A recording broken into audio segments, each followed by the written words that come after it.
Right. Long4Life is Brian Joffe's new investment vehicle, focused on health and wellness. Market cap here, 2.5 billion rand. No PE or dividend yield. And that's quite common. So we're not going to see, except for those that have been on the market for a while, price to earnings ratios or dividends, because they don't really exist in order to distribute capital, obviously, yet. And the profits will only come when they add the businesses. When you heard about Brian Joffe's new venture, JP, how did you react?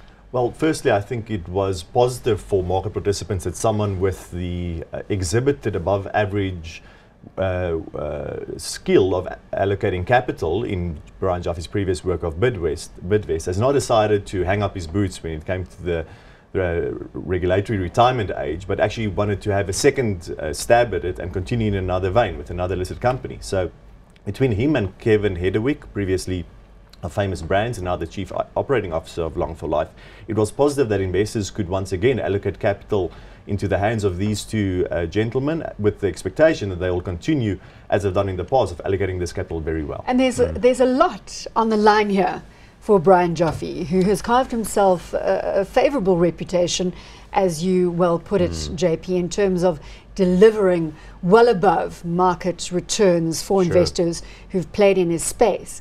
Can he do it again? Well, look, I think it's a good thing that he's directly involved and hands-on, because what sometimes happens is these old corporate titans go into sort of retirement mode and then they lend their name to something as a non-executive and everyone gets excited. But if he's not really involved, does it mean anything?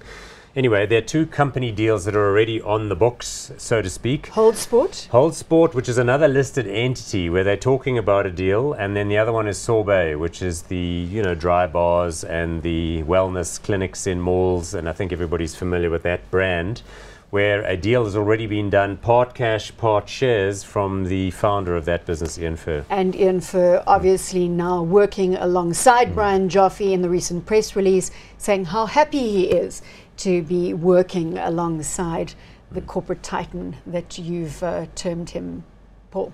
Yes, and what is positive is Ian Furr is staying on, even though they have sold 100% of the business. Management for at least the next 5 years is staying on, and that's important also because Sorbet is extending their reach into the UK with a handful of stores having opened there.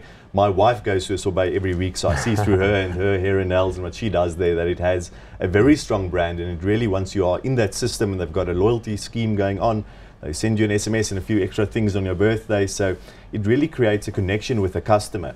And that is one of the most important things of any company, to have that connection. And through that connection, you create loyalty, you have pricing power, and you've got a customer for life. So the business I like a lot. The purchase price at just over 100 million rand, I was surprised. I thought the business might be worth more. Yeah, but there's a lot of growth. I also thought it was a very small sum of money. Although it's a business that's had a lot of capital spend in the roll up and roll out. So I think that's partly why it comes in at a fairly low level. Yes, and with any franchise business, you need scale. So the royalty payments is obviously on the revenue of all your stores of the franchisees, and the more stores you have, the more money you get at head office to cover your costs. So let's not forget that the last transaction that Joffe did within the Bidvest fold was Adcock Ingram, which didn't go down very well.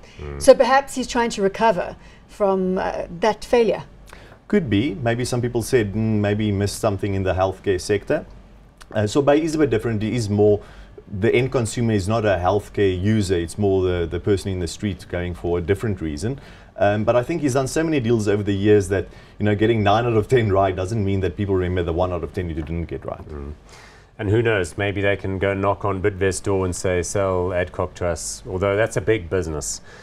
Hold Sport is also a big business, lots of sportsman's warehouse, lots of outdoor warehouse, and again, because it's listed, I think it's going to be tricky to see. But you know what, this is all about sentiment. People like a story. You can tell already there's a lot of story here. And that broad sort of Long4Life, health, wellness, outdoorsy, going to the spa sort of thing. I mean, it's a very broad bucket. They can buy almost anything in there. It's about longevity. It's about living longer. And everybody wants to do that, I exactly. So the medical element as well, Paul, has got to creep into this, which could swing back to the Adcock Ingram fold. It could. I think it's more a consumer play than anything else, than a business-to-business type play. But I mean, this global trend of living healthier, living longer, as the execs have shown in their own longing for a second life in business, shows that there's definitely is a very strong current of capital that can be attracted in the sector. And it's trading at a premium to its NAV already since day one, so that already shows some excitement in the market. They can use that scrip, which has got a premium, to buy shares with scrip as they They are may even do proposing to further with capital Holdsport. raising by additional placements. Exactly, very and that likely. pulls up the NAV as well. So if you can raise capital in a premium to NAV, that in itself creates value. So a lot of arrows still in their quiver because the share price is coming to the party as well. Was it exciting enough for you to get some action at the listing? No, it was a bit small for us. We like the individuals involved, and we will still wait to see. I mean, the main way in which I analyze companies is based on their past performance. So what I can do in the case of Long4Life is look at the past performance of Sorbet and Holdsport, and given the size of the two, more Holdsport has got a decent track record. It was part of Moersport. There were a few issues not growing strongly in the last year or two, but if one says that in the next 5 years the SA consumer might come back, well then Holdsport will also come back and see some good revenue growth. But so it based does on depend that, on the SA consumer it at does. the end of the day. But And it's based on sports that, on apparel, Holdsport, which we it looks like, decent. remember? I can't see sports apparel being defensive, Paul. No, but you know, people need to go out and work out, and Discovery's got them going on the park run. So what are you going to wear when you go there? You got to look good. All right, Come so on. let's have a look at the share price graph again. It's a little bit short dated, so it bounces around. But as JP said, it's trading at a premium. It's about R6.50, and it's looking good. So let's Hot go hot or or not. not? Given the individuals involved and the fact that they're buying Holdsport with the use of some scrip at a premium, I would say hot. Paul, hot or not? Yeah, hot. I like it, and the people involved.